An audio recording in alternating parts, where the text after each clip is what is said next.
sepanjang pemilu yang menikmati pesta demokrasi ini hanyalah segelintir elit saja, gitu, baik elit partai politik termasuk kroni-kroni daripada penguasa, pengusaha, gitu.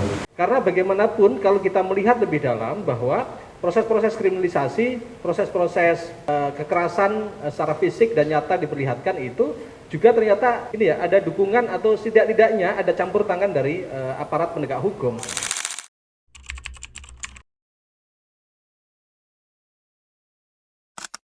Ya, teman-teman, kalau sudah ada catahu itu berarti tanda-tanda akhir tahun atau awal tahun ya, catatan akhir tahun. Kita tinggal menunggu aja giliran siapa yang membuka catahu lalu kemudian membuka dengan catahu juga catatan awal tahun. Ya. Oke, sore ini kawan-kawan kita diundang oleh teman-teman LBH untuk melihat bersama dan merefleksikan atas peristiwa-peristiwa dan kasus-kasus yang terhubung di Kalimantan Timur gitu. Di depan kita, bersama kita sudah ada Bang Fatul dari LBH Samarinda dan Kakak Yuda, Kak Yuda dari mana? Oh ya, Ketua Aji Kota Samarinda. Oh, dari kosnya. Ya, di sini juga ada kawan-kawan dari berbagai lembaga. Lalu kemudian tadi saya juga melihat ada Pak Hendra. Terima kasih juga Pak Hendra sudah hadir. Langsung saja karena kita udah sangat molor ya dari jadwal, entah jam 3 atau jam 4 sebenarnya, karena ada yang jam 3 terus kita lihat di belakang ini ada jam 4 gitu. Kita udah lebih dari setengah jam. Kita langsung saja mendengarkan pemaparan dari Bang Fatul. Mungkin bisa menjelaskan bagaimana atau apa saja yang tercatat atau telah dilakukan sepanjang setahun ini. Ada juga buku yang mungkin juga dibagikan ke teman-teman, bisa dibaca. Aku silahkan ke Bang Fatul. Khusus untuk LBH Samarinda sendiri, catahunya memilih tema demokrasi semu tahun pemilu 2024. Ini menggambarkan secara umum kenapa dipilih tema ini, karena tahun 2024 ini adalah tahun pemilu gitu ya, baik pemilu legislatif, presiden ataupun pemilu kepala daerah gitu ya.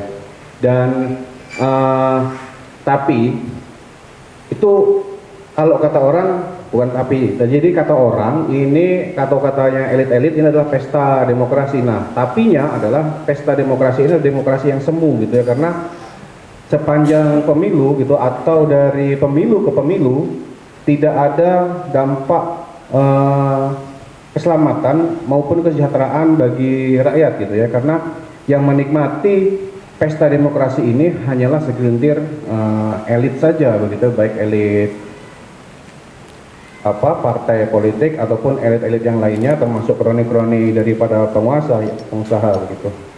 LBH dulu ya, kami mau memaparkan terkait layanan ya bantuan hukum di tahun 2024 ini.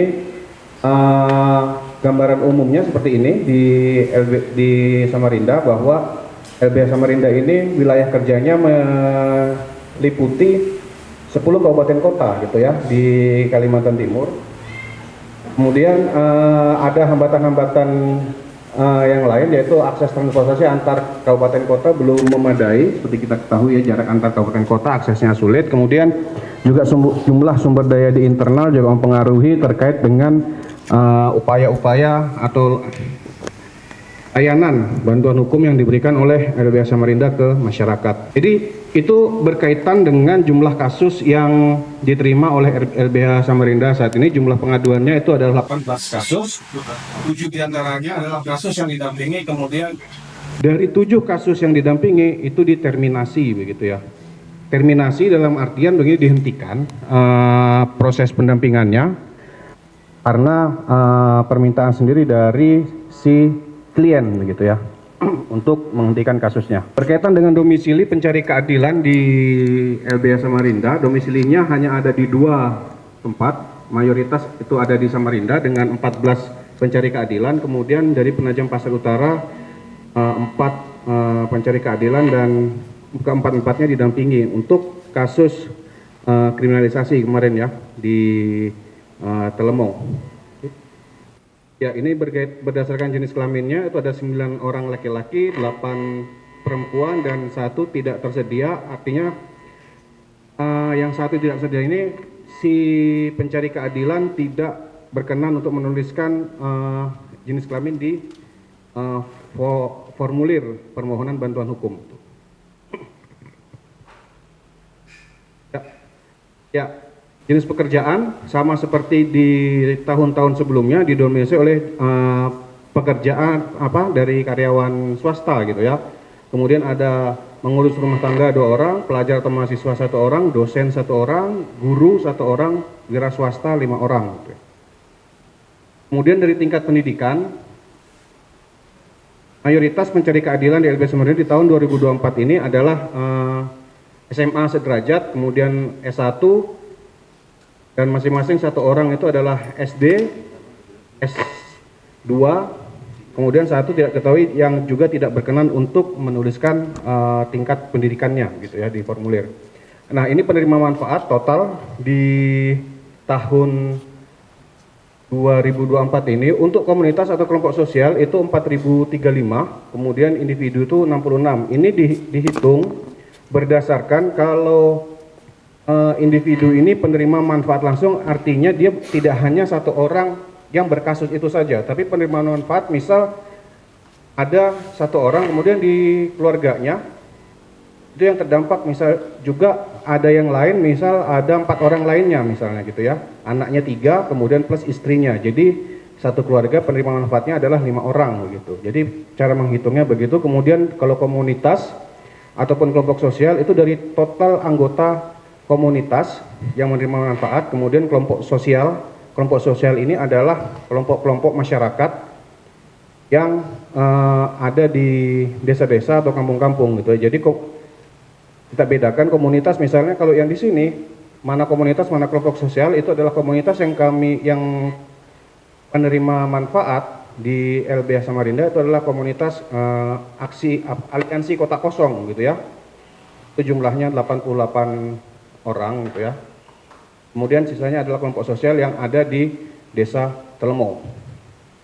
Ya, ini ya, 88 di desa Telemau jumlahnya 3.947 gitu ya.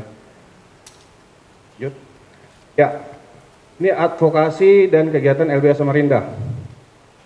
Ada beberapa advokasi langsung yang dilakukan oleh LBH Samarinda di luar dari bukan di luar, jadi termasuk juga yang permohonan masuk gitu ya. Yang dilakukan sejauh ini adalah kekerasan seksual gitu ya. Ada 2 kasus, kemudian penolakan pembangunan gereja Toraja di Sungai Keledang gitu ya. Kemudian kriminalisasi 4 orang di Telemau oleh PT ICI Kartika Utama, kemudian pembunuhan di Muara Kate yang terbaru. Nah, ini kenapa yang di Sungai Keledang dan Muara Kate ini belum dimasukkan karena memang kami juga belum memiliki datanya berapa jumlah penerima manfaatnya gitu. Jadi belum kami masukkan di dalam penerima manfaat komunitas maupun kelompok sosial begitu. Kemudian ada kegiatan LBH Samarinda seperti konsolidasi aliansi advokasi KBB ini sebagai upaya dari aliansi KBB bersama juga dengan Pak Hendra ya untuk mengadvokasi kelompok-kelompok minoritas agama yang saat ini kasusnya didominasi oleh persulitnya ya secara administrasi dalam pembangunan rumah ibadah. Jadi nanti mungkin Pak Hendra juga bisa kita kasih kesempatan nanti untuk menyampaikan kalau ada waktu nanti Pak ya terkait dengan kasus ini itu karena kita bersama-sama di aliansi advokasi KBB di Kalimantan Timur ada beberapa tempat yang sampai sekarang masih dipersulit ya, terutama untuk agama minoritas yaitu Nasrani ya, dan beberapa di antaranya juga belum ada sih yang lainnya dari agama Islam belum ada karena di sini mayoritas gitu ya. Ya, ini juga bekerja sama dengan Sigap Indonesia. Sigap ini adalah sebuah NGO yang fokus untuk isu atau pemberdayaan difabel ya. Jadi mereka ada di Kaltim, di Balikpapan dan Samarinda gitu, dan bekerja sama dengan kami untuk pendampingan kemarin ada pelatihan paralegal dan juga nantinya ke depan kalau ada kasus-kasus yang berkaitan dengan difabel ya. Teman-teman, dalam kerja-kerja advokasi yang dilakukan baik LBH maupun teman-teman koalisi gerakan lainnya, itu tidak terlepas dari aksi dan kampanye. Dan peran penting bagi kawan-kawan media, kawan-kawan dari AJI yang memberitakan atau mewartakan kerja-kerja advokasi kita atau kabar-kabar dari kampung, situasi di tingkat tapak ataupun kasus-kasus yang sedang diadvokasi. Nah, namun dalam perjalanannya banyak sekali tantangan yang juga dihadapi oleh insan pers, dalam hal ini para pewarta yang juga mengalami ancaman mungkin atau intimidasi. Dan di sini ada Bang Yuda yang mungkin bisa membagi ceritanya tentang bagaimana pengalaman kawan-kawan di AJI dalam melakukan kerja-kerja kampanye atau kerja-kerja pewartaan. Bang Yuda.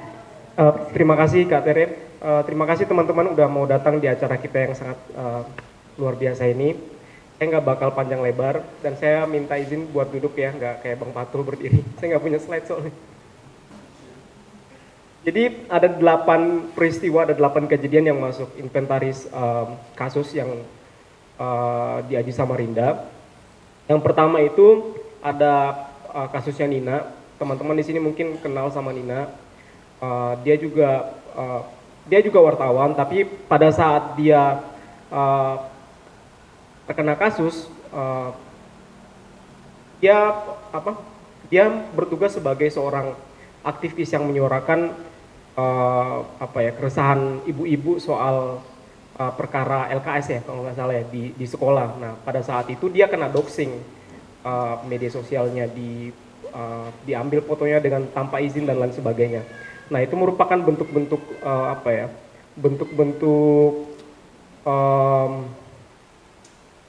pengekanan ruang demokrasi dan itu sangat tidak pantas lah dilakukan gitu kan. Ya seharusnya tidak boleh lah kebebasan berpendapat itu dibatasin, kira-kira seperti itu. Nah kemudian kasus pemukulan mahasiswa pada demo peringatan darurat waktu itu juga sempat kita beritakan. Kemudian yang ketiga itu kasus saya sendiri, Yuda Almerio di Teluk Balikpapan. Waktu itu saya meliput aksi teman-teman, aksi kebetulan koalisi masyarakat sipil yang ramai waktu itu. Ada teman-teman LBH Samarinda, Pokja, Walhi, Jatam, Nugal dan lain sebagainya, Greenpeace juga waktu itu ya, ramai di Teluk Balikpapan. Waktu itu saya kena intimidasi sama polisi dan diminta untuk tidak meliput kejadian itu. Dan waktu itu kita dibawa di bawah jembatan, ada kayak pos, tapi bukan pos polisi, itu gedung PU waktu itu. Ya rame banget lah waktu itu, ada polisi juga, tentara dan lain sebagainya. Selama beberapa jam lah waktu itu kita ditahan, nggak sampai 5 jam juga sih, sekitar 4 jam lebih, dan diminta identitas diri dan sebagainya. Ya mitigasi yang kita lakukan pada saat itu ya keluar dari semua medsos. Itu mitigasi paling sederhana kalau misalnya teman-teman kena tahan lah seperti itu. Jangan sampai isi medsos kita ketahuan gitu. Kan pola-pola perjuangan kita juga bakal ketahuan. Kemudian ya teman-teman aktivis dari Greenpeace juga waktu itu ditahan. Mereka kan mengibarkan bendera yang kalau teman-teman bisa lihat itu kan ada bendera Indonesia tidak untuk dijual. Nah itu teman-teman yang mengibarkan itu ditahan waktu itu dengan kami pada saat itu. Nah syukurnya waktu itu kami kembali, tapi teman-teman Greenpeace itu dibawa ke Polres. Nah keluar dari Polres mereka diintimidasi lagi sama ormas-ormas kesukuan pada saat itu. Memintalah untuk tidak melakukan perbuatan serupa di kemudian hari. Kira-kira niatnya seperti itu. Nah, itu kan salah satu juga mencederai ruang-ruang demokrasi dan kebebasan berpendapat. Nah, kemudian selanjutnya adalah yang masuk dalam radar kita adalah kasus di IKN. Beberapa misalnya kriminalisasi warga di Telemau, itu juga sampai sekarang masih berlanjut untuk advokasinya. Kemudian permintaan take down berita untuk kasus waktu itu ya, salah satu kasus di Samarinda. Sekarang aku nggak tahu kasusnya masih berlanjut atau enggak gitu ya. Tapi waktu itu ada teman di sini yang mengaku bahwa dia ada diminta take down berita. Nah, dan itu permintaan take down-nya berulang. Nah, itu nggak boleh lah yang seperti itu ya. Ada juga narasumber kita di IKN yang waktu itu kan kita juga ada kerjasama dengan Aji Indo dan juga ICW ya untuk berita-berita indep dan berita-berita investigasi soal PSN di IKN. Nah, salah satu yang masuk ke radar kita adalah narasumber yang kita wawancara itu ternyata diintimidasi gitu dah. Persoalannya ketika diintimidasi, harusnya kan dia narasumber utama ya. Nah, itu otomatis pola pemberitaan kita juga ikut berubah dan itu kan nggak bisa lah seperti itu. Mereka diintimidasi seperti itu nggak bisa, orang kan bebas berbicara ya.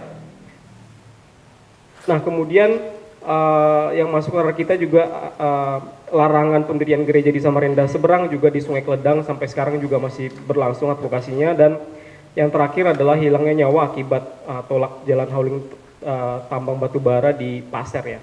Kira-kira itu aja yang masuk ke dalam radar kami. Saya nggak tahu kalau misalnya saya luput, mohon diingatkan. Semisal ada teman-teman jurnalis di sini yang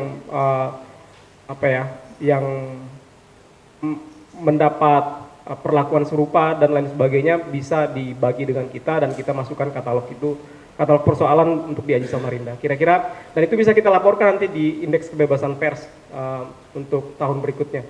Kira-kira seperti itu. Terima kasih teman-teman. Saya kembalikan ke Kak Tere. Terima kasih Bang Yuda. Oke, mungkin di sesi pertama ini kita mau menyampaikan bersama saja bagaimana potret demokrasi yang kita alami baik secara kelembagaan maupun pribadi-pribadi. Mungkin juga kalau ada teman-teman media mau update misalnya situasi kasus, atau di sini juga tadi ada Pak Hendra yang mungkin bisa memberikan ceritanya bagaimana perjalanan kebebasan untuk beragama ya. Atau teman-teman lain bisa juga nanti menyambung. Kami sebenarnya menangani semua rumah ibadah ya. Jadi semua lintas iman yang kita tangani. Cuman kebetulan di Kalimantan Timur ini yang paling banyak kasusnya adalah gereja.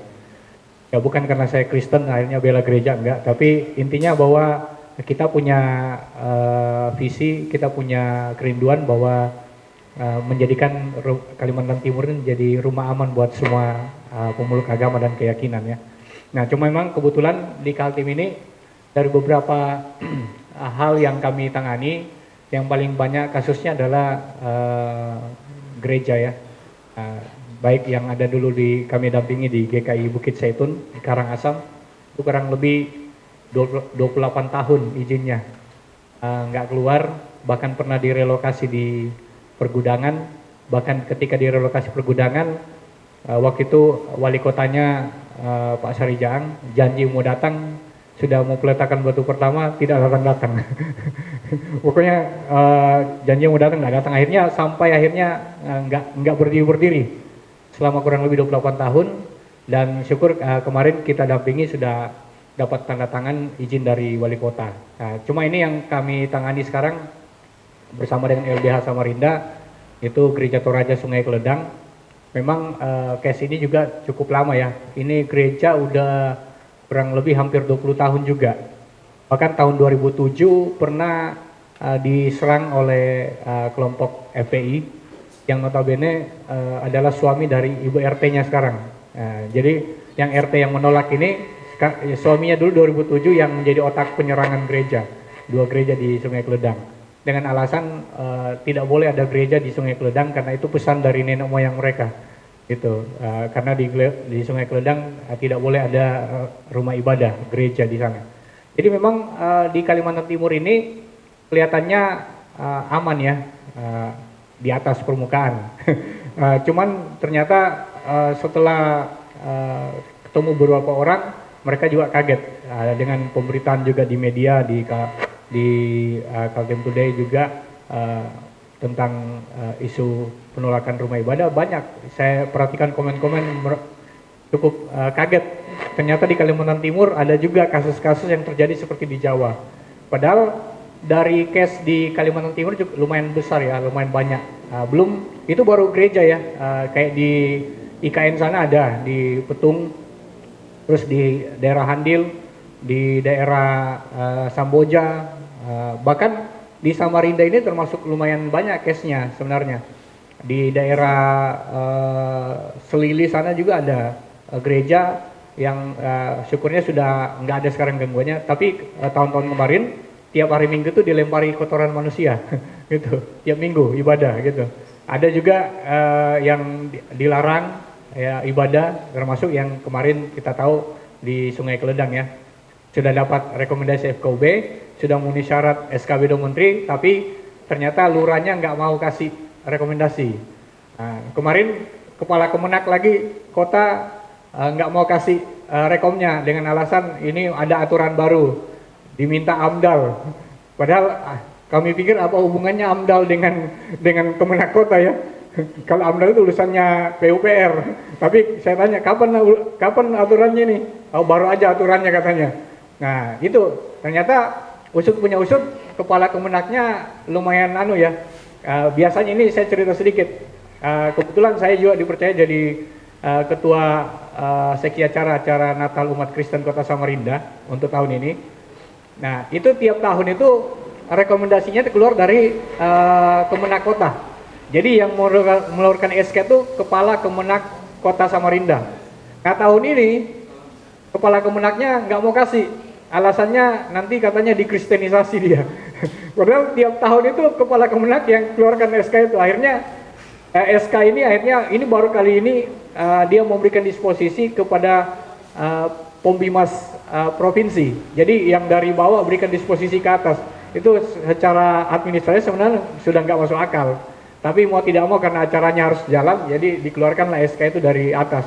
Acara kota tapi SK-nya dari provinsi. Jadi itu Kepala Kemenak ini yang juga yang tidak mengeluarkan rekom dari rekom untuk Gereja Toraja Sungai Keledang. Jadi sebenarnya teman-teman mungkin perlu tahu juga situasi yang ada di Samarinda. Sebenarnya kemarin sudah ketemu dengan Pak Andi Harun. Dia janji setelah dia dilantik mau panggil lurah dan camatnya, karena lurah dan camat itu yang juga terindikasi yang menghalangi izin gereja juga di sana. Jadi mungkin karena takut dengan alasan menjaga kondusivitas warganya. Yang sebenarnya teman-teman perlu tahu syarat SKB Menteri itu 60-90 ya. Ternyata syaratnya itu kan melebihi, ada kurang lebih 120. Terus setelah ada intimidasi oleh RT, ada kurang lebih 8 orang yang menarik dukungannya, tapi masih tersisa kurang lebih 80. Nah, lurah dan camat tidak mengeluarkan izin hanya gara-gara ada 11 orang yang menarik dukungan, katanya menjaga kondusivitas, tetapi melupakan masih ada kurang lebih 80 syarat yang sudah terpenuhi. Jadi mungkin ini perlu juga teman-teman juga bisa terus up ke media ataupun juga ke sosial media bahwa Samarinda, Kalimantan Timur sebenarnya masih kurang aman untuk lintas iman, termasuk kelompok-kelompok minoritas dan keyakinan yang ada di Kalimantan Timur. Terima kasih. Bang Buyung, boleh nggak mengupdate situasi yang saat ini sedang diadvokasi mungkin atau advokasi bersama teman-teman Pokja 30? Ya, terima kasih. Mentodong nih. Terima kasih. Ya, Assalamualaikum warahmatullahi wabarakatuh. Ya, terima kasih kawan-kawan LBH, Aji, Aman, dan koalisi masyarakat sipil lainnya yang hari ini membuat catahu. Sebetulnya Pokja 30 juga, insya Allah tanggal 30 Desember nanti buat catahu juga gitu. Ini membalas tahun kemarin gara-gara Fatul juga tuh ya, di forum gitu juga kamu kan. Arisan kedua berarti ya? Iya. Arisan Dulu keduanya dia ya? menyampaikan catahunya itu lewat catahu kami gitu. Saya balas itu, satu sama kita. Ya kawan-kawan mungkin di apa yang di Kalimantan Timur selain kerja-kerja apa ya advokasi bersama yang sifatnya kolaborasi gitu kan, ada juga yang Pokja lakukan sendiri gitu. Nah yang kolaborasi bersama kawan-kawan itu yang ada tentang IKN gitu ya, di mana apa ada usaha-usaha untuk perebutan apa ya perampasan terhadap ruang hidup masyarakat yang ada di sekitar wilayah Sepaku dan sekitarnya gitu. Nah ini memberi apa ya memberi ruang juga terhadap apa kebebasan masyarakat untuk tadi itu merdeka terhadap mana mereka berpijak, mereka berdiri dan beristirahat lah gitu. Nah ini termasuk juga di kawan-kawan yang lainnya itu misalnya kayak kemarin ada juga yang kasus-kasus yang sifatnya itu tadi apa mementuman gitu. Kalau mementumannya seperti pilkada kita banyak tahu ya gitu ya di 10 kabupaten kota. Tapi ya secara apa mendetailnya kan kita nggak masuk misalnya tadi urusan politiknya dan sebagainya. Yang kedua ada juga di masyarakat tapak gitu yang juga diambil gitu apa ruang-ruang hidupnya gitu. Nah misalnya di sebagian di masyarakat adat yang menjadi dampingan oleh kawan-kawan aman dan itu juga kita kerjakan koalisi. Termasuk kemarin juga yang di Telemo kalau sedikit kita bilang apa menginformasikan di kawan-kawan juga yang ada di sini dampak terhadap putusan di PT UN tuh ya, yang PT UN yang NO ya istilahnya ya, NO apa menolak bahwasannya apa warga Telemo untuk mendapatkan apa informasi tentang hak guna bangunan di masyarakat Telemo itu ditolak oleh PT UN Kalimantan Timur gitu. Dan itu berdampak pada dijemputnya 3 orang bapak-bapak yang ada di Telemo itu dan dibawa ke Polda gitu. Itu sebetulnya menjadi diskusi terhadap salah satu hakim yang memberi putusan itu ya. Saya bilang pada hakim itu ini akibat bapak memutuskan itu menolak gugatan warga gitu. Karena apa? Dianggap wargalah yang menguasai atau merampas tanah perusahaan gitu. Padahal sebelum ada perusahaan warga ini sudah ada duluan di sana. Dan tentu saja seperti bukan gerakan ya, apa masih kita advokasi juga di kawan-kawan apa PKL Samarinda gitu. Yang sampai ini masih juga diganggu oleh aparatus keamanan gitu.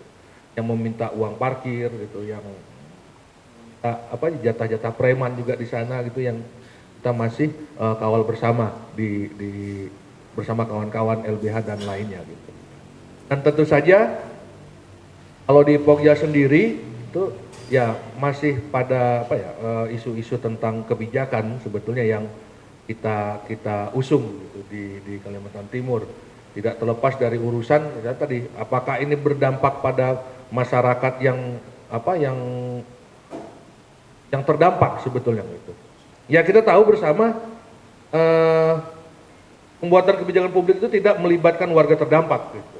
Ya kita banyak sekali contoh-contoh yang seperti ya apa yang selalu ulang itu seperti ini. Memang bukan di tahun 2024 saja gitu kan, tapi dampaknya sampai sekarang itu misalnya RT RW gitu, rancangan tata ruang wilayah provinsi, RZWP WP3K gitu. Dan ada juga dampak-dampak yang tentang ini aturan yang dibuat oleh pemerintah seperti PP 24 tahun 25 ya PP 25 tahun 2024 tentang pemberian izin konsesi terhadap ormas keagamaan. Nah ini gitu. Ya kita nggak tahu misalnya tadi kalau ini kita nggak berusaha untuk rem ya kita bisa saja ini menambah konflik-konflik yang lainnya gitu, misalnya dengan ormas-ormas dan sebagainya. Artinya ke depan kita bisa apa ya melihat dengan selain perubahan-perubahan pemerintahan rejim sekarang, ya kita sangat meyakini bahwasanya ya 2025 dan seterusnya selama apa kepemimpinan rejim gitu mungkin ya korban-korban pada masyarakat masuk tadi juga apa yang menikmati juga apa kerusakan lingkungan itu di masyarakat itu konflik-konfliknya di masyarakat termasuk ormas korporasi dan pemerintah daerah gitu. Mungkin ya ditambah juga dengan isu tentang PPN 12% itu yang kemungkinan ya kita nggak tahu itu, misalkan entah nanti akan menambah nilai pajak apa dan sebagainya yang mungkin nanti berurusan dengan pendapatan daerah atau pendapatan negara, ya kita akan uji lagi di tahun 2025. Begitu dari saya, terima kasih. Wassalamualaikum warahmatullahi wabarakatuh. Perjuangan masyarakat adat tentu berhubungan dengan apa yang didampingi oleh teman-teman LBH terkait kasus-kasus baik kriminalisasi, baik soal perampasan wilayah adat gitu.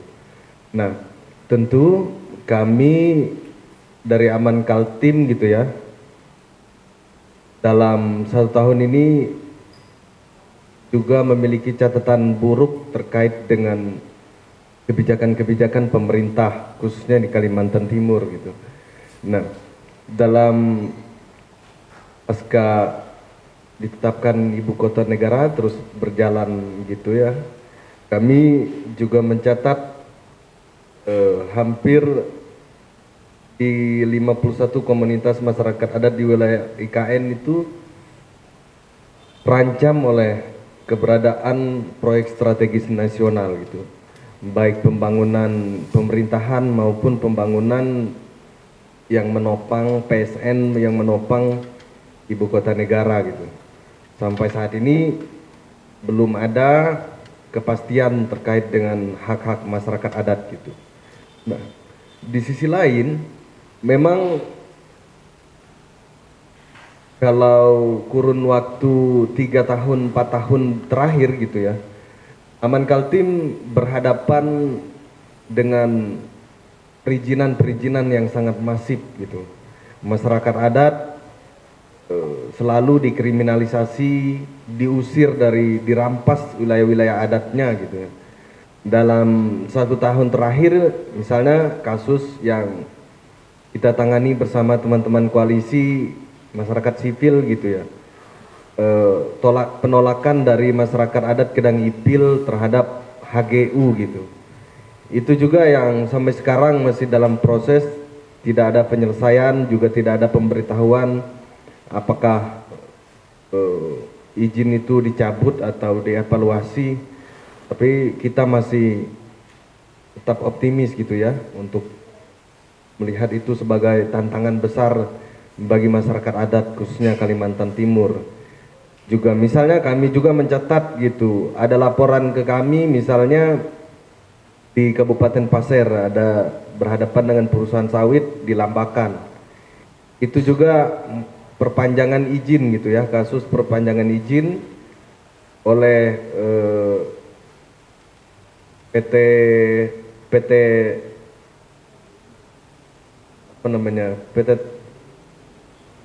TSM perusahaan yang milik pemerintah gitu ya, yang bergerak di bidang sawit gitu ya, untuk memperpanjang izinnya juga melalui tantangan dan gugatan yang juga sedang kami dampingi gitu. Nah, di sisi lain kita kembali lagi merefleksikan soal kasus gitu ya.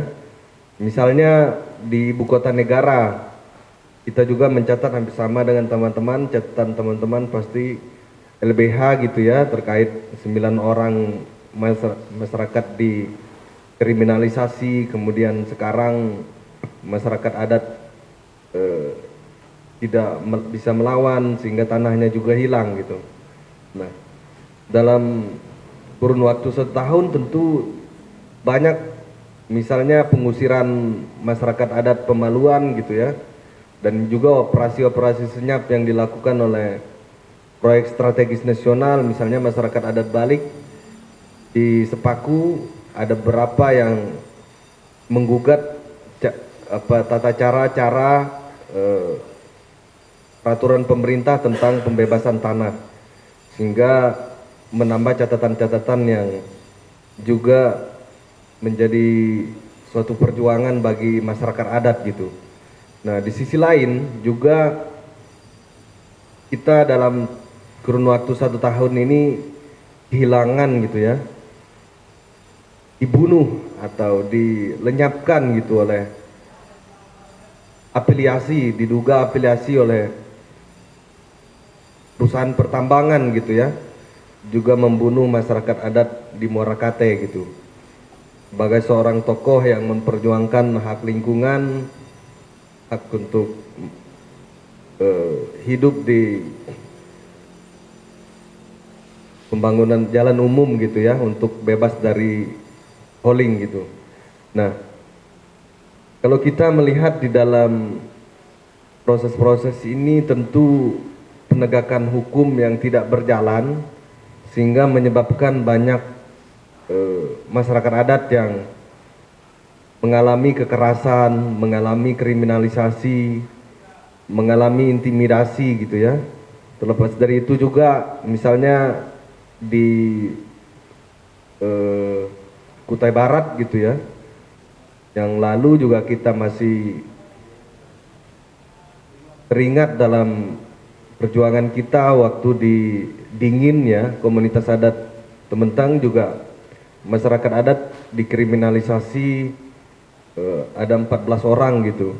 Nah, ini catatan-catatan buruk yang kita ingat kembali gitu ya di rejimnya Joko Widodo yang betapa kejam menurut kita ya, betapa masifnya menghancurkan wilayah-wilayah adat, juga menghancurkan seluruh harapan-harapan masyarakat adat gitu.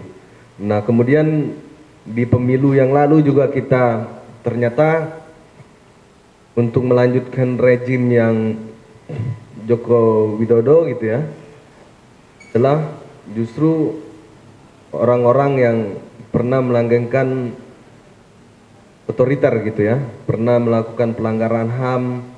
Nah, apakah kita masih yakin bahwa mereka akan lebih baik dari rejim-rejim yang kita lawan dalam kurun waktu 10 tahun ini gitu. Nah, kalau kita mencatat gitu ya, dari rentetan peristiwa-peristiwa gitu, tentu banyak sekali tantangan bagi masyarakat adat gitu. Mulai misalnya kalau menurut catatan kami diperkirakan sekitar 2 juta hektar wilayah adat yang akan dikorbankan untuk pembangunan PSN ke depan, dari skala-skala radius-radius yang kita hadapi di kawasan PSN ibu kota negara gitu. Nah, dari 2,8 juta hektar ini kami juga mencatat komunitas adat yang terancam, 51 komunitas adat yang penyangga kemudian terancam wilayah adatnya. Kalau kita menghitung dari memprediksi, tentu 51 komunitas ini yang akan luluh lantah ke depan ketika tidak ada kebijakan apapun yang dilakukan oleh pemerintah. Tentu Aman Kaltim bersama dengan komunitas-komunitas juga serta didukung oleh teman-teman koalisi masyarakat adat, koalisi masyarakat sipil gitu ya, mendorong bagaimana ada kebijakan yang benar-benar melindungi masyarakat adat gitu. Di Kalimantan Timur misalnya, di kawasan IKN, dari kabupaten saja ada 2 kabupaten gitu ya, Kabupaten Kutai Kartanegara dan Kabupaten PPU, tidak ada di antara 2 ini tidak ada perda atau mekanisme untuk melindungi pengakuan dan perlindungan wilayah adat, serta tidak menjalankan mandat Permendagri gitu ya. Ada Perda Adat Kalimantan Timur nomor 1 tahun 2015 juga tidak dijalankan gitu. Artinya tentu secara pemerintah provinsi saja sudah ada perdanya, tapi tidak dijalankan oleh kabupaten terdekat dengan kawasan IKN. Ini tentu bagi kami ancaman besar bagi masyarakat adat. kita beralih soal ibu kota negara. Sampai saat ini kita tidak ada menemukan dari undang-undang IKN yang berbicara spesifik melindungi masyarakat adat. Dan juga peraturan turunannya belum ada satupun diturunkan untuk mengatur dan melindungi masyarakat adat. Ini yang sebenarnya yang kami juga selalu serukan agar pemerintah segera melakukan upaya-upaya ini agar melakukan mitigasi terhadap perlindungan terhadap masyarakat adat yang dekat dengan pembangunan PSN. Nah, kemudian kalau kita bicara soal hutan adat gitu ya, sampai sekarang tidak ada pengakuan bertambah gitu ya, dalam hampir 10 tahun, hampir 10 tahun tidak ada pengakuan dan perlindungan masyarakat adat penetapan hutan adat gitu ya. Walaupun dalam tahun ini ada 5 komunitas adat yang sudah ditetapkan di Kutai Barat gitu ya. Tapi secara lokasi belum ada penetapan yang soal wilayah kewilayahan dan hutan adat gitu. Nah, ini menurut kami ke depan sangat berbahaya bagi masyarakat adat. Tentu kami secara aman gitu ya, dari atas sampai ke bawah gitu ya, dari PB Aman berapa kali kita menyerukan agar adanya suatu perlindungan kepada masyarakat adat. Antaranya kita mendorong pemerintah segera mengesahkan undang-undang masyarakat adat.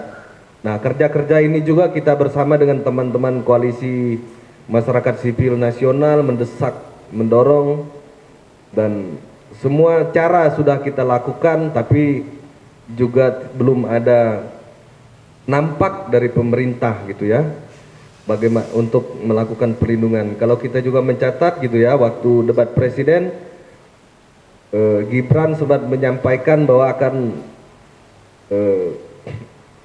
mendukung atau mengesahkan undang-undang masyarakat adat. Nyatanya juga sampai sekarang belum ada gitu. Nah, ini teman-teman antaranya yang memang catatan-catatan kami masyarakat adat di Kalimantan Timur gitu ya, terhadap baik pemerintahan Jokowi yang 1 tahun lalu kita catat dan masuk ke era rejim Prabowo Gibran gitu. Masih belum ada satupun upaya-upaya perbaikan gitu ya terhadap apa yang sudah kita hadapi selama bertahun-tahun terhadap perlindungan masyarakat adat. Mungkin itu sekilas teman-teman yang bisa saya sampaikan. Mungkin untuk data detailnya nanti kami akan sampaikan kembali kepada teman-teman media. Ya, kira-kira begitu ya. Oke, thank you Bang Duan. Ada Catahu juga?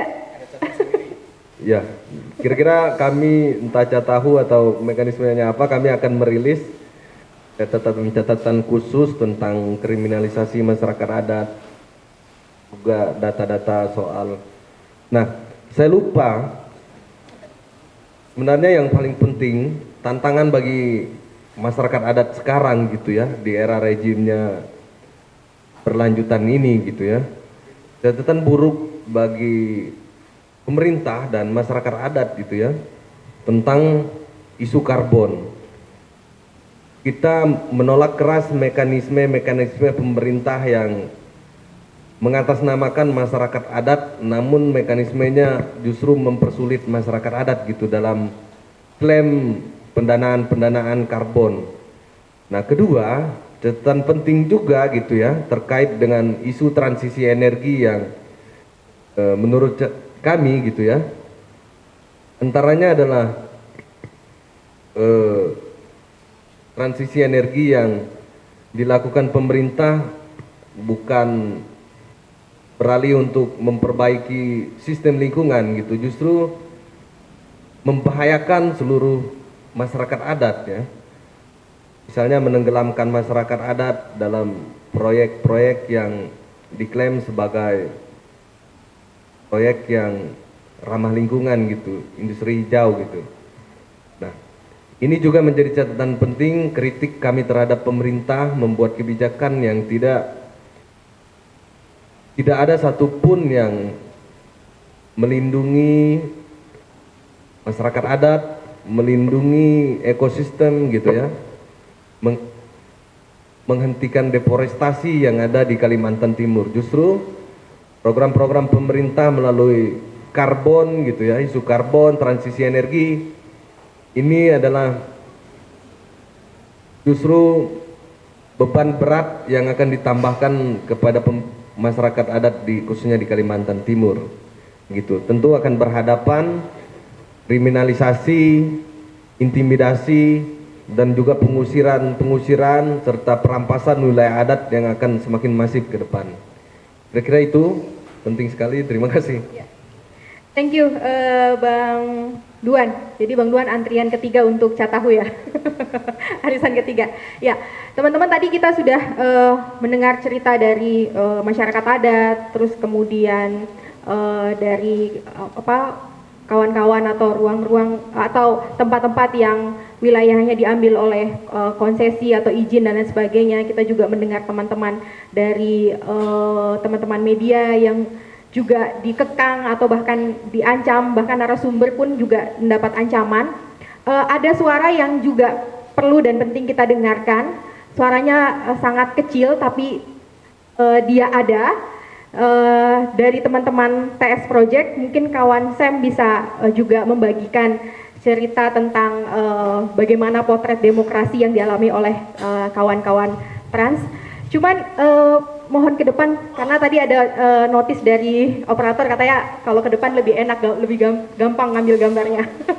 Tadi ya teman-teman TS Project, Hope Circle banyak nangani kasus ya, advokasi kasus kekerasan seksual, dan untuk di penghujung tahun ini kita juga lagi melakukan advokasi.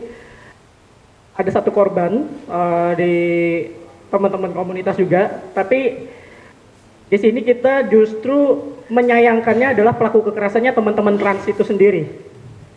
Jadi meskipun kami berangkat dari kelompok trans, teman-teman trans intersex, ketika pelakunya adalah dari kelompok kami, ya kami tetap advokasi. Jadi kita akan tetap berpihak pada korban dan memastikan satu hal, ketika nanti ini masuk dalam ranah proses hukum yang lebih formal, kita ingin memastikan media dan maupun aparat itu bisa fokus ke tindak kriminalnya, bukan ke identitas gender si pelaku. Nah, dan ya mungkin kemarin juga sudah ngabarin teman-teman LBH bahwa besok itu kita berusaha untuk melakukan mediasi dulu, karena korban lebih memutuskan untuk tidak melakukan jalur pelaporan ke kepolisian. Jadi dia lebih pengen si pelakunya cuma kayak bikin surat pernyataan untuk tidak lagi melakukan penguntitan, kekerasan ataupun hal-hal yang merugikan korban. Nah, selain itu juga ini yang dengan LBH Samarinda, sebelumnya kita juga ada lakukan advokasi untuk kekerasan seksual, itu dibantu sama teman-teman LBH APIK, karena posisi teman-teman LBH Samarinda juga atas rekomendasi teman-teman LBH Samarinda untuk berkolaborasi ke LBH APIK, karena kondisi posisinya kemarin LBH Samarinda sedang ada kasus yang lebih harus diprioritaskan. Nah, tapi tetap berkoordinasi dengan teman LBH, karena gimana pun juga ya kita lebih banyak dapat masukan untuk mengadvokasi kasus itu akan jauh lebih baik. Nah, bersyukurnya teman-teman di sini bisa saling berkolaborasi terus ya. Bahkan kemarin juga sempat sih sebenarnya kolaborasi dengan teman-teman perempuan Mahardika, cuman memang keterbatasan, ternyata timnya juga belum sampai ke tahap advokasi. Akhirnya kita lebih banyak mainnya di teman-teman LBH Samarinda sama LBH APIK. Terus ya sejauh ini 1 tahun ini angka pelaporannya jadi lebih tinggi. Itu yang satu sisi, entah itu baik atau buruk. Baiknya mungkin kita bisa lihat berarti edukasinya jalan, bahwa teman-teman jadi bisa membedakan yang mana kekerasan. Jadi mungkin kebanyakan dari kita tuh nggak paham bahwa kekerasan itu nggak cuma tentang kekerasan seksual atau fisik, tapi kan ada juga abuse yang lain, misalnya secara ekonomi, secara psikologis, yang seringkali kalau dalam kelompok trans ini kekerasan dalam pacaran itu dinormalisasi. Jadi katanya itu bentuk kasih sayang gitu ya, kasih sayangnya physical attack katanya gitu. Nah ini yang antara sedih dan senang, teman-teman udah mulai sadar untuk melaporkan tindak-tindak kekerasan yang dialami dalam internal komunitas itu sendiri. Nah cuman ya PR-nya semoga nanti, harapannya sih tahun depan TS Project Hope Circle punya tim untuk mediator secara resmi. Ya jadi ada tahun ini ada catatan kebutuhan untuk tahun akan datang lebih baik lagi. Itu dan harapannya mudahan nanti LBH Samarinda bisa punya tim juga, jadi bisa bantu lebih aktif lagi. Itu aja sih. Terima kasih. Thank you Kakak Sam. Ya,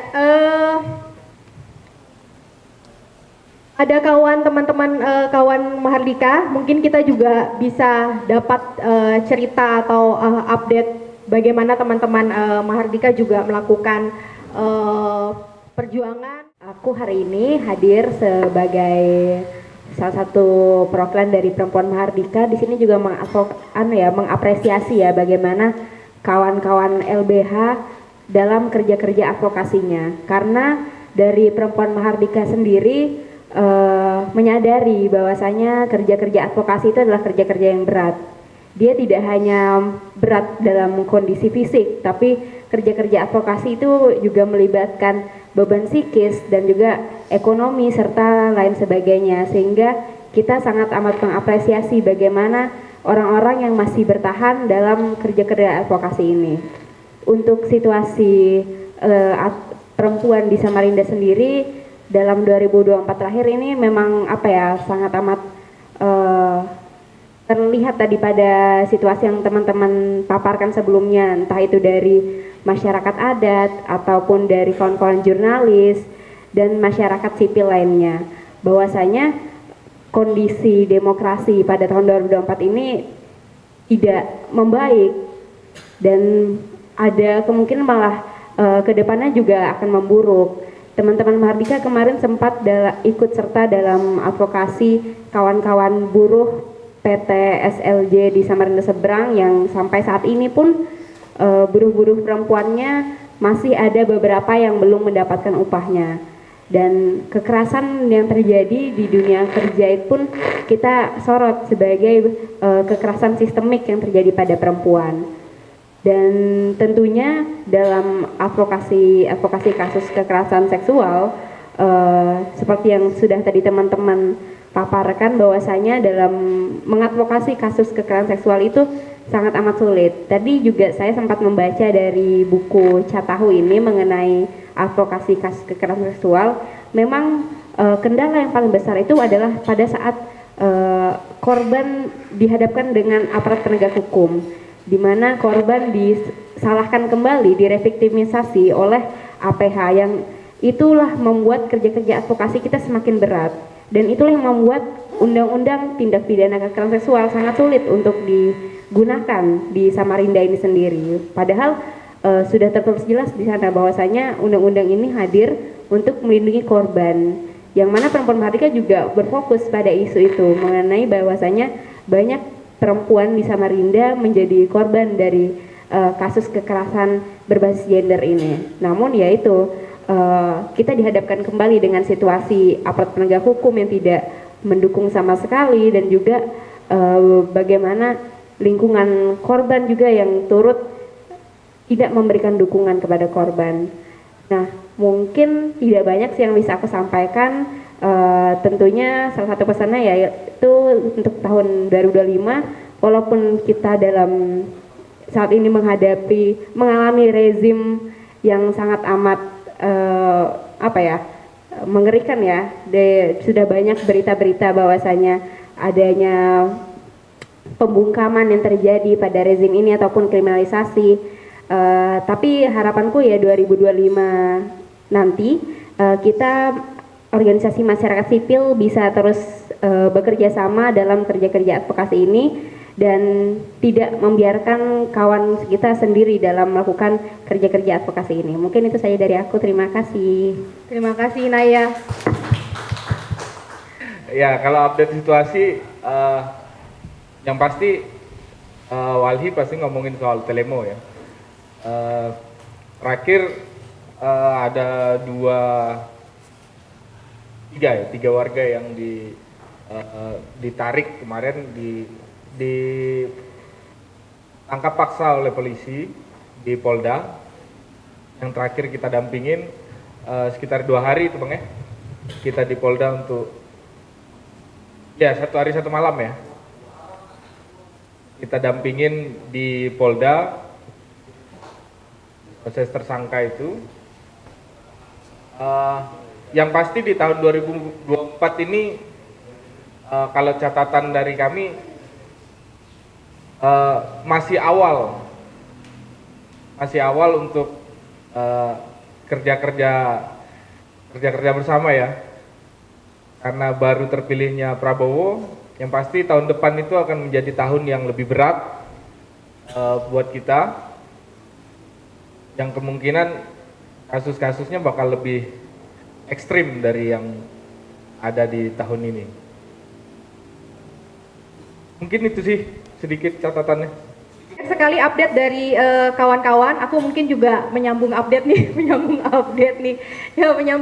juga bagaimana situasi yang sedang kita hadapin. Tadi sudah ada yang menyebutkan soal PSN di IKN, kemudian juga kalau misalnya Jatam sendiri itu juga menemani teman-teman di Kutai Barat.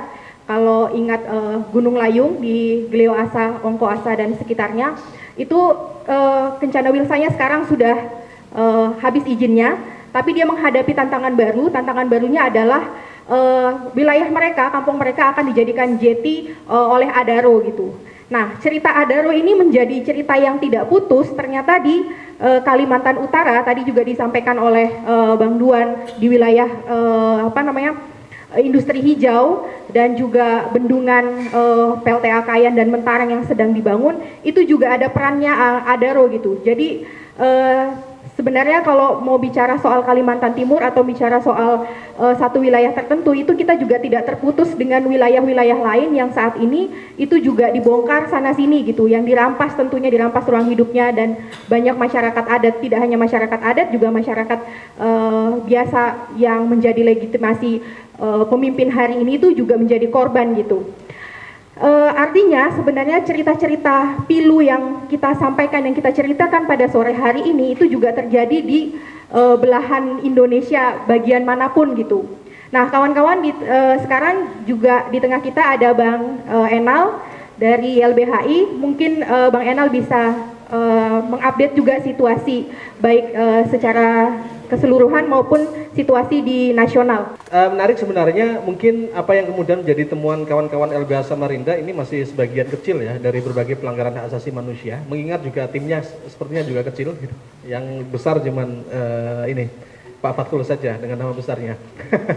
Nah, sebenarnya masih itu terhubung dan memiliki cerita yang sama ya dengan kawan-kawan atau peristiwa-peristiwa yang terjadi di daerah-daerah lain. Misalkan kaitannya dengan soal penangkapan dan kriminalisasi terhadap warga yang menolak PSN. Nah, cerita soal IKN, masyarakat di Telemau, 4 orang yang dikriminalisasikan itu juga memiliki cerita yang sama, misalkan dengan kawan-kawan di di Torobulu, kemudian juga kawan-kawan di NTT gitu ya yang menolak PSN juga, kemudian di Maluku, dan terakhir mungkin di Rembang yang ceritanya juga hampir sama ya dengan apa yang terjadi di Kaltim di Muara Kate beberapa waktu yang lalu. Kekerasan yang dilakukan oleh para militer, orang-orang sipil yang kemudian Tenggarai ya.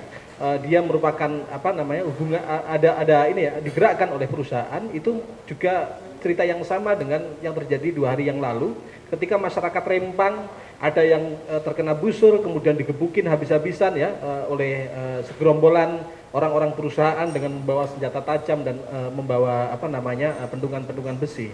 Nah, apakah ini kita anggap sebagai satu konflik sosial semata?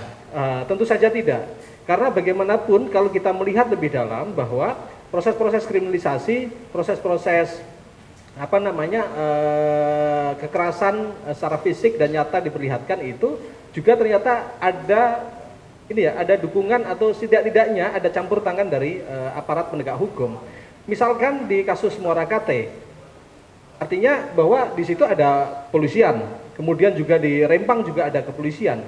Ketika kemudian proses kekerasan demi kekerasan dilakukan di depan mata polisi, maka kita bisa pastikan bahwa polisi melakukan pembiaran yang sebenarnya dia memiliki kewajiban untuk memberikan perlindungan terhadap masyarakat, akan tetapi itu tidak dilakukan.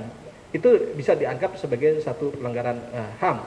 Nah, terjadi lagi misalkan kriminalisasi yang ada di Telemau misalkan, dan juga cerita-cerita kriminalisasi lain, ada proses tebang pilih diskriminasi dalam penegakan hukum. Ketika yang melaporkan warga tidak ada tuh proses-proses ini yang sedemikian cepat, bahkan kemudian sering dihambat dan bahkan di-PTS-kan. Tetapi kalau yang melakukan pelaporan itu adalah pihak dari perusahaan, maka yang terjadi prosesnya sedemikian cepat dan sedemikian mudah ya untuk mengkriminalkan. Yang artinya sebenarnya pada akhirnya saya menarik ini perkataan ada diskusi di Bandung beberapa waktu yang lalu dalam sekolah agraria bersama kawan-kawan di ARC gitu. Saya mengira awalnya bahwa kriminalisasi itu adalah ekses dari konflik sumber daya alam.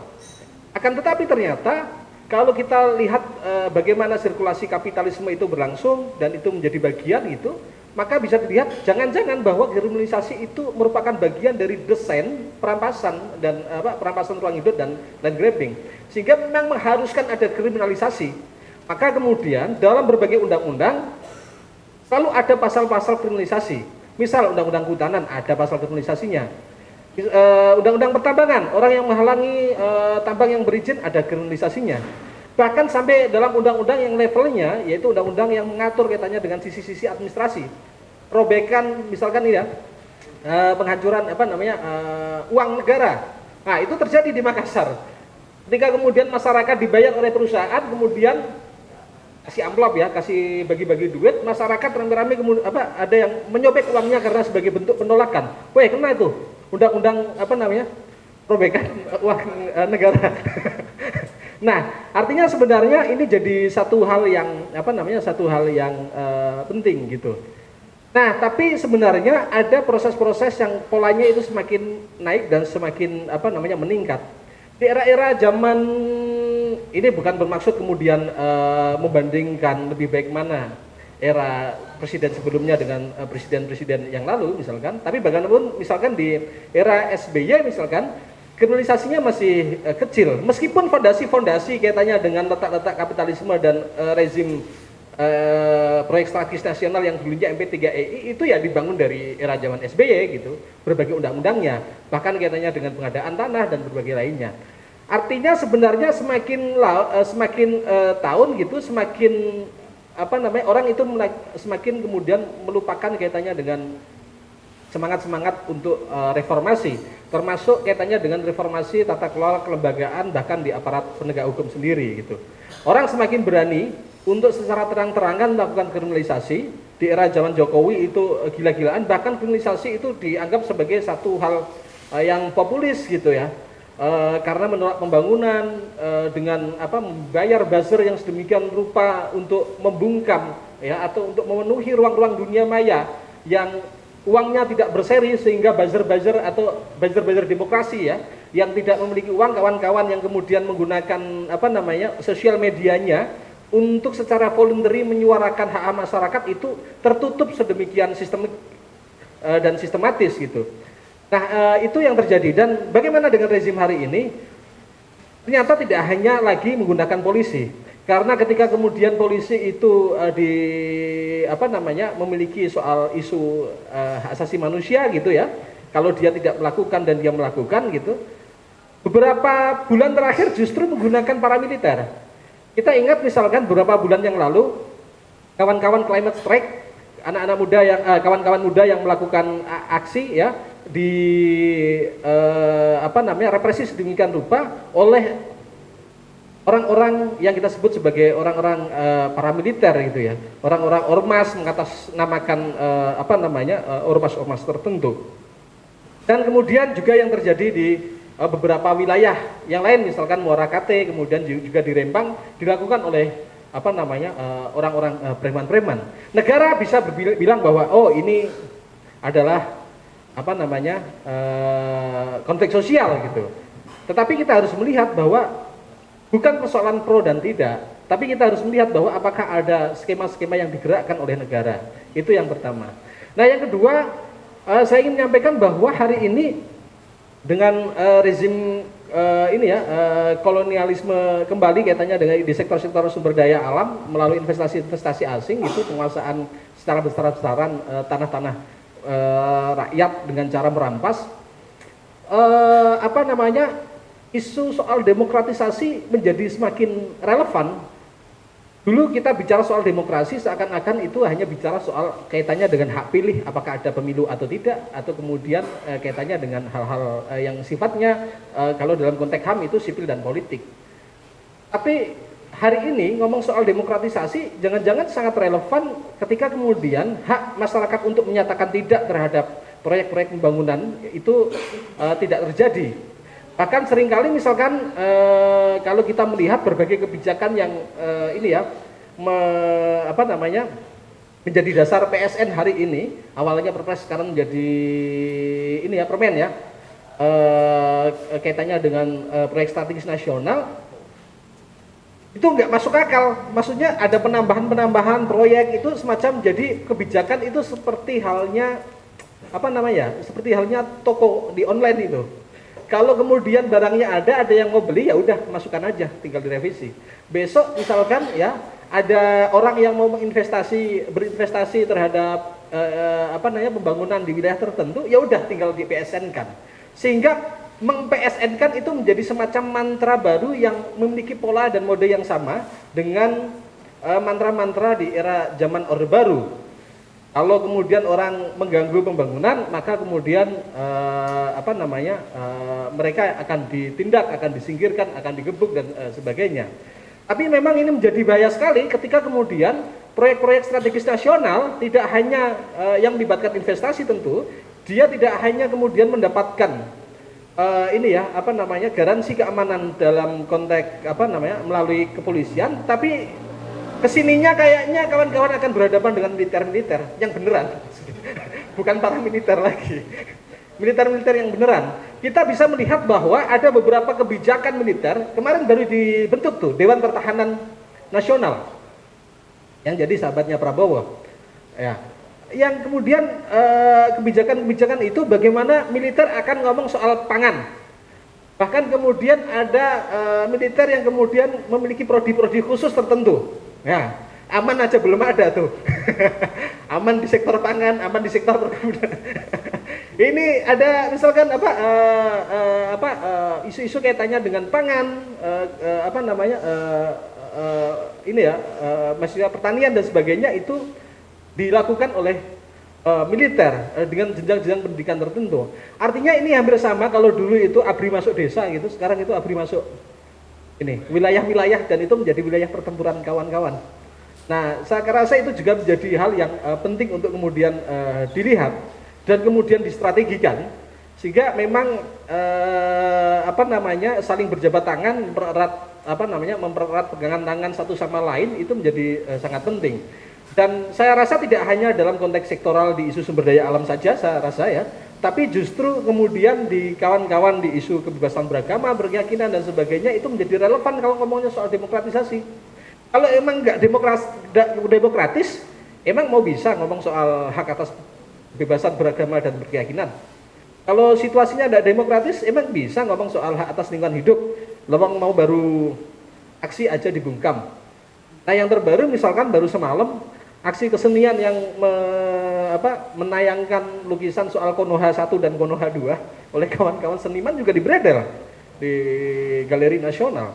Nah, ini akan semakin meningkat. Maka sebenarnya di tengah masa transisi itu menurut saya kalau negara sudah punya roadmap, jangan-jangan kita juga perlu punya roadmap gitu. di masing-masing wilayah gitu. Nah, karena pertempuran yang nyatanya sebenarnya ya di wilayah-wilayah, bukan di Jakarta lagi. Tentu saja kalau isu Kaltim ya wilayah dan nasional ya, karena IKN-nya di sini kayaknya. Nah, itu jadi penting. Dan yang kedua, menurut saya memang perlu untuk memperkuat kembali ya, untuk datang ke kantong-kantong atau ke tapak-tapak konflik gitu, untuk bersentuhan lagi dengan masyarakat ya, menguatkan mereka, termasuk membuat mekanisme keamanan bersama dengan mereka, itu juga masih menjadi relevan gitu. Itu sih yang bisa saya sampaikan. Terima kasih. Terkait tentang demokrasi semu, seperti yang disampaikan oleh pemantik dan juga teman-teman yang lain, kita mengetahui bahwasanya tahun 2024 ini bukan hanya soal pemilihan kepala daerah atau pemilihan presiden, tetapi juga di sisi lain represivitas masih berlangsung terjadi, terutama warga yang tinggal di sekitar lingkar ibu kota negara atau IKN, yang pada hari ini juga harus berhadapan langsung dengan tindakan represif yang dilakukan oleh aparat keamanan negara. Seperti yang kita ketahui, beberapa kampung di di lingkar ibu kota negara atau IKN itu mempunyai nilai historis tersendiri yang tidak bisa dipisahkan. Namun dengan logika yang dibangun oleh negara dan juga oleh korporasi, ini menunjukkan bahwa proyek ini harus cepat selesai, entah dengan halus ataupun dengan cara paksaan. Kita sudah melihat bagaimana warga di Telemau, bagaimana warga di Sepaku, dan juga di tempat lain menghadapi represivitas oleh aparat keamanan negara dan juga otorita IKN, menunjukkan bahwa Kalimantan Timur yang kalau dilihat di gambar di peta itu adalah salah satu provinsi kaya, tetapi juga memiliki perjuangan warga menghadapi penggusuran terhadap mega proyek IKN itu yang sedang berlangsung. Selain daripada itu, lebih dari 47 warga menjadi korban di lubang tambang maut yang tidak direklamasi. Kita sudah capek-capek, kita sudah melakukan aksi, kita sudah menyuarakan protes ke pemerintah Provinsi Kalimantan Timur, tetapi sampai pada hari ini Pemprov Kalimantan Timur tidak memberikan statement, tidak memberikan empati, tidak memberikan simpati terhadap para korban. Belum lagi ditambah peristiwa penyerangan warga adat di Muarakate beberapa bulan yang lalu yang menewaskan Bapak Rusel, salah satu tokoh masyarakat adat Dayak Dea di Muarakate. Itu belum ada tindakan tegas daripada aparat kepolisian. Mungkin itu aja dari aku. Terima kasih.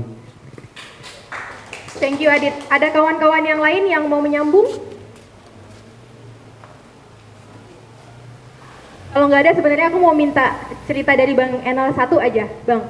Ada nggak cerita keberhasilan, entah itu mungkin menggagalkan PSN atau kemudian membatalkan izin di tempat-tempat lain yang mungkin ceritanya bisa menjadi semangat atau ada contoh strategi yang mungkin bisa dicontoh oleh kita di Kaltim? Oke. Cerita-cerita soal kegagalan proyek-proyek ya oleh perusahaan ataupun kemudian proyek strategis nasional, mungkin bisa ada banyak faktor sih ya. Kadang terlalu pede juga kalau kita ngomong bahwa itu karena kita juga atau karena masyarakat sipil gitu. Tapi itu jadi saling berkesinambungan. Misalkan gini, saya teringat beberapa tahun yang lalu, misalkan 10 tahun yang lalu, ketika semen Kendeng di Pati itu tidak jadi menambang di Pati, kemudian dia geser ke Rembang, terlepas dari apapun gitu. Nah, kita mengira bahwa itu adalah kemenangan karena gugatan, ternyata nggak juga. Karena di beberapa tempat yang lain yang gugatannya menang gitu ya, tetap mereka bisa menggunakan mekanisme apapun gitu untuk mengurus izin kembali dan sebagainya. Nah, tapi ternyata ada kawan gitu dalam proses diskusi Ya karena kemudian ada hitung-hitungan secara ekonomi, kalau melawan masyarakat itu ini ya duitnya yang dikeluarkan itu lebih besar dari perusahaan daripada nilai kemudian proyeknya sendiri, sehingga kemudian dengan cara pikir itu mereka lebih milih wah nggak masuk gitu. Nah yang kedua misalkan kita melihat di Gunung Talang ya, geothermal ya, Padang ya, karena juga masyarakatnya kenceng juga ya, mereka juga hitung-hitungan saya rasa. Artinya apa? Artinya sebenarnya pada akhirnya dengan apa namanya satu kata sebenarnya satu ini ya temuan gitu, bahwa kalau masyarakatnya kencang, kuat, kemudian memiliki dengan berbagai hal ya, jaringannya juga luas dan sebagainya, dan solid dan konsisten, saya rasa juga perusahaan juga akan berpikir ulang untuk kemudian meneruskan, karena faktornya bisa banyak hal, bisa soal citra dan sebagainya. Mungkin kalau kita melihat bahwa atau mendengar kawan-kawan yang bergerak di isu soal supply chain, dia akan berkata bahwa keberhasilan kita adalah karena supply chain. Atau kemudian kalau kita melihat kawan-kawan mengganggu supply chain-nya, kalau kita berbicara pada kawan-kawan yang bergerak di isu pendanaan, mereka akan bisa bicara bahwa ya keberhasilan kemudian penggagalan proyek karena memang tidak ada investasi, karena pendanaannya nggak ada, karena bisa kita ganggu. Kalau tanya sama LBH atau tukang-tukang gugat gitu ya, jangan-jangan dia juga akan bilang bahwa kemenangan itu karena gugatan. Tapi menurut saya bahwa semua harus dicoba, sehingga kemudian memang masyarakatnya kuat dan kemudian dukungan jaringan, terus kemudian upaya-upaya apapun itu dilakukan, itu saya rasa menjadi satu hal yang penting. Kita nggak pernah tahu sebenarnya kemenangan itu faktor terbesarnya apa, tapi yang paling pasti faktor terbesarnya adalah masyarakatnya kuat. Itu aja sih. Aku mau balik lagi ke tiga panelis kita. Ya, 3 kandidat. Mungkin dari Bang Yuda kali ya, peluang atau harapan yang ke depan mungkin masih menjadi peluang dan harapan kita ke depan, melihat situasi yang kayaknya dari cerita semuanya crowded gitu. Boleh Bang Yuda sekaligus closing statement. Siap, terima kasih. Yang pasti dari semua persoalan yang ada ya, yang pertama ya peningkatan kesadaran publik. Karena yang seperti Ibrahim bilang tadi, peningkatan kesadaran publik ini harus terus dibakar gitu loh. Jangan sampai perjuangan kita berhenti sampai di situ aja gitu kan. Kerja-kerja itu bakal disambung, bahkan lebih ciamik lagi dengan pola-pola kolaboratif kan, antar lembaga ataupun antar teman-teman media. Kemudian ya yang kedua, penguatan hukum dan perlindungan terhadap wartawan. Kita juga lemah ya, kita bukan pewarta yang kebal terhadap apapun, walaupun kerja-kerja pers juga dilindungi sama undang-undang pers kan. Contohnya ya kita pernah melaporkan polisi dan sampai sekarang pun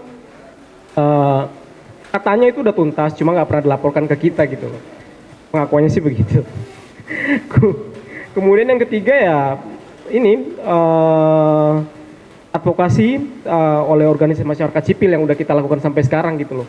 Baik itu LBH, Walhi, Jatam, Aman, kemudian juga Aji Samarinda dan lain sebagainya gitu, dan teman-teman gerakan yang lain lah, saling bersama untuk membangun pola-pola perjuangan. Karena menurut aku pribadi nggak bisa sendiri-sendiri untuk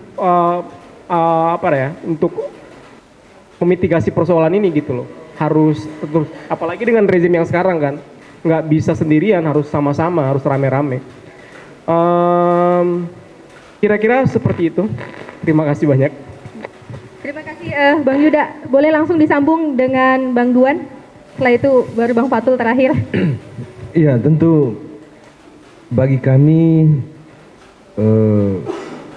Aman Kaltim gitu ya, dan segenap masyarakat adat yang berada menjadi anggota Aman gitu ya, tentu masih memiliki sedikit harapan walaupun presentasinya sangat sedikit kepada pemerintah untuk membuktikan bahwa ada komitmen untuk perlindungan dan pengakuan terhadap hak-hak masyarakat adat di Kalimantan Timur dan seluruh Nusantara gitu. Kemudian di tingkat pemerintah daerah juga kami memiliki harapan juga bagaimana mendorong sebuah kebijakan yang tentunya melindungi gitu ya, mengurangi apa yang terjadi di 10 tahun rejim Jokowi gitu ya, yang justru sebaliknya gitu ya. Kemudian tentu bagi kami segala persoalan perampasan wilayah adat, intimidasi terhadap masyarakat adat gitu ya, bahkan penghilangan nyawa terhadap masyarakat adat itu adalah sebuah ketidakhadiran hukum gitu ya. Kemudian tidak adanya penegakan hukum yang ada di negara ini. Kemudian yang ingin kami pastikan bahwa kebijakan pemerintah benar-benar melindungi dan menaungi masyarakat adat dalam konteks kebijakan. Nah, kemudian tantangan yang paling besar bagi masyarakat adat adalah transisi ekonomi. Transisi ekonomi antaranya adalah transisi energi, kemudian transisi terhadap karbon gitu ya. Isu karbon juga menjadi ancaman bagi masyarakat adat khususnya Kalimantan Timur sebagai pilot project mitigasi perubahan iklim gitu ya. Tentu kami juga berharap pemerintah memastikan bahwa segala upaya perlindungan iklim gitu ya, mencegah deforestasi, tonggak utamanya adalah masyarakat adat. Bagi kami tidak ada hutan adat, tidak ada hutan yang asri kalau tidak dijaga oleh masyarakat adat. Tersisa hanyalah proyek yang merampas wilayah adat. Demikian yang bisa saya sampaikan kawan-kawan, terima kasih. Terima kasih Bang Duan. Langsung disambung oleh Bang Fatul. Ya, menurut saya kita tidak boleh mengubur harapan gitu ya. Karena bagaimanapun harapan itu perlu kita jaga. Kalau kita mematikan harapan kita untuk apa berkumpul dan memikirkan apa yang akan kita lakukan ke depannya begitu ya. Ya mending tidur aja di rumah gitu, makan, tidur. Kita menerima apa adanya yang dilakukan oleh negara atas suatu penindasan mereka begitu ya. Kata kuncinya sebenarnya kalau menurut saya adalah bagaimana dari seluruh elemen masyarakat ini memahami berkaitan dengan interseksionalitas isu begitu ya. Jadi bagaimana saling terhubung antar isu, antar sektor begitu dalam sebuah advokasi yang masif begitu ya. Bagaimana kita bisa kalau kata Ibrahim tadi membongkar di Muara Kate, kalau kita di organisasi kita bilang itu bukan isuku, itu bukan isu advokasiku gitu ya. Itu kan punyanya Jatam karena ada tambangnya, itu kan ada Aman karena masyarakat adatnya, ada Walhi karena soal lingkungan, dan mungkin ada LBH karena soal pembunuhan, ada kriminalnya gitu. Tidak bisa seperti itu gitu ya. Kita harus membangun menyadari bahwa interseksionalitas isu itu sangat penting begitu ya. Jadi semua isu sebenarnya saling berkaitan begitu. Tidak berdiri sendiri-sendiri. Nah, apa kuncinya? Kuncinya adalah bagaimana kita menyadari itu dan kita bekerja secara kolaboratif begitu. Dan kerja-kerja kolaboratif ini sudah sebenarnya kita mulai lakukan untuk memperbanyak ruang-ruang temu begitu ya antar sesama organisasi masyarakat sipil, dan kalau bisa memang kita perluas, dan yang lain kita mengajak kepada yang teman-teman yang belum bergabung dengan kita ini yang sudah aktif sudah menyelenggarakan 2 kali ya ruang temu ini di organisasi masyarakat sipil. di Kalimantan Timur gitu untuk bergabung begitu, dan mungkin bulan depan, bulan Januari, yang jadi tuan rumah adalah Pokja 30 gitu ya, di tanggal 13. Kan begitu koordinator? Ya. Itu adalah salah satu juga cara gitu ya, bagaimana kita untuk memperluas pelibatan dari setiap masyarakat sipil yang masih punya concern terhadap isu-isu hak asasi manusia begitu ya, karena HAM itu kan luas, HAM, demokrasi, hukum dan sebagainya gitu ya, karena bagaimanapun setiap masalah itu akan selalu beririsan dengan hal-hal tersebut begitu. Jadi menurut saya tantangannya bagaimana? Tantangannya adalah diri kita sendiri. Apakah kita mau untuk masuk atau keluar dari zona nyaman kita yang itu adalah bukan domain atau sektor kita atau core bisnis lembaga kita begitu ya. Apakah kita mau keluar dari zona nyaman itu, ataukah kita mau bertahan di zona nyaman itu, bahwa ya sudah, ini korku, itu bukan korku di kasus Muara KT, aku tidak mau terlibat di situ begitu. Nah itu kan tantangannya sebenarnya di diri kita masing-masing. Apakah kita mau keluar dari zona nyaman itu atau tidak gitu. Itu yang lebih utama. Apakah itu berlaku pada kita yang di sini saja? Tentu tidak. Tapi seluruh masyarakat itu adalah tantangannya bagaimana kita, kalau katanya Adit tadi, berempati ya gitu, memberikan empati dan simpati kepada sesama manusia, bahwa ini adalah urusan kemanusiaan. Mari kita bersama-sama untuk peduli terhadap hal-hal atau isu-isu yang berkaitan dengan kemanusiaan. Teman-teman, saya tidak akan menyimpulkan karena karena kita diskusi dan kita tadi sudah banyak sekali mendiskusikan tentang baik itu isu, update situasi di kampung dan lain sebagainya. Terakhir juga kita sudah menyampaikan harapan, berharap bahwa ini bukanlah ini tidak berhenti diskusi kita di sini, maka akan ada diskusi-diskusi lanjutan. Tadi sudah dioplos arisannya, berikutnya ada Pokja dan menyusul Aman, lalu kemudian bisa yang lainnya juga gitu. Teman-teman, semoga harapan-harapan yang tadi juga kita sudah sampaikan itu bisa menjadi harapan dan pesan serta PR kita untuk menghadapi tantangan dan musuh terbesar kita di waktu yang akan datang. Untuk itu dari aku, aku mengucapkan selamat Natal, selamat libur Natal dan Tahun Baru, dan jangan lupa dengan PR-PR kita yang tadi sudah kita obrolin bersama. Dari aku itu saja. Assalamualaikum warahmatullahi wabarakatuh. Selamat malam. Malam apa sore nih?